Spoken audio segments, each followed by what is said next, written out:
Karlik's Minecraft Story, Chapter 22, Secrets of the Cave. The cave opened before them like a giant mouth ready to swallow anything that came close. Karlik tightened his grip on the torch and took a slow breath.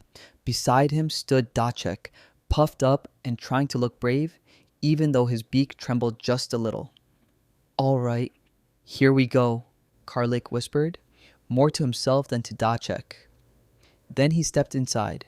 Cold air wrapped around them right away. Drops of water fell from the ceiling and echoed through the tunnels. Every step they took sounded like someone else was walking right behind them. Karlik stopped and listened. Nothing, just silence, and a tiny cluck from Kdacek, who spread his wings as if to say, "I'm brave, mostly." The deeper they went, the more the torch revealed strange shapes. Crystals covered the cave walls, green, blue, purple, twinkling softly like they hid little stars inside them. "Wow, look at this, Kdacek," Karlik breathed. He reached out and gently touched one crystal. For a moment it glowed brighter, then faded back to its quiet shine. Kdacek ran to a small puddle where the crystals reflected in the water. He leaned over, saw his own face, and let out a shocked "Ka." He jumped backward, slipped, and splashed right into the puddle. Water sprayed everywhere. Karlik burst out laughing. "Kdacek, you're unbelievable," he said, helping the soggy chicken back up. As they walked on, the tunnel split into several paths. Strange footprints appeared on the ground, square, like everything in this world, but much bigger than a person's. Karlik knelt down to look. "We need to be careful." But Kdacek decided this was his moment to shine as the world's greatest detective. He lowered his head, clucked in a deep, serious tone, and began following the trail. Unfortunately, he didn't notice a crack in the stone floor, tripped over a rock, and rolled to Karlik's feet. "Some detective you are."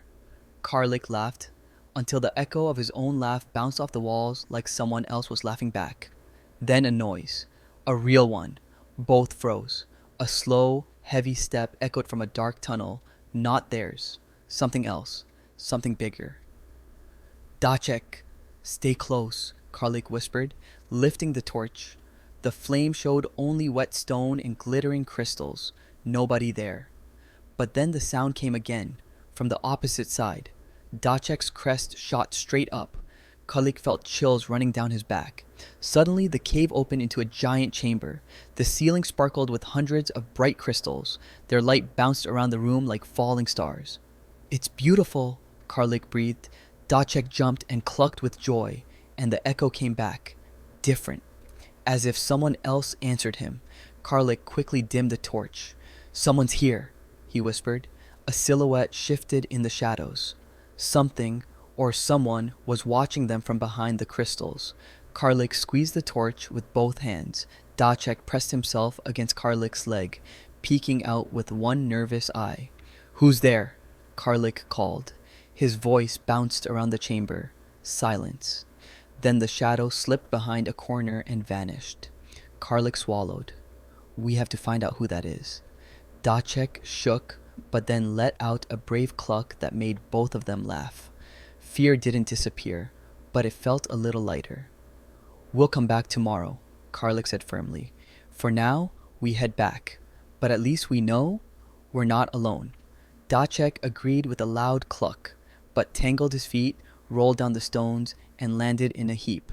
Karlik picked him up and smiled. "I couldn't do this adventure without you." Together, they walked toward the cave entrance. The crystals glowed behind them, and the tunnels went quiet again. But the silence was full of secrets waiting for the next day.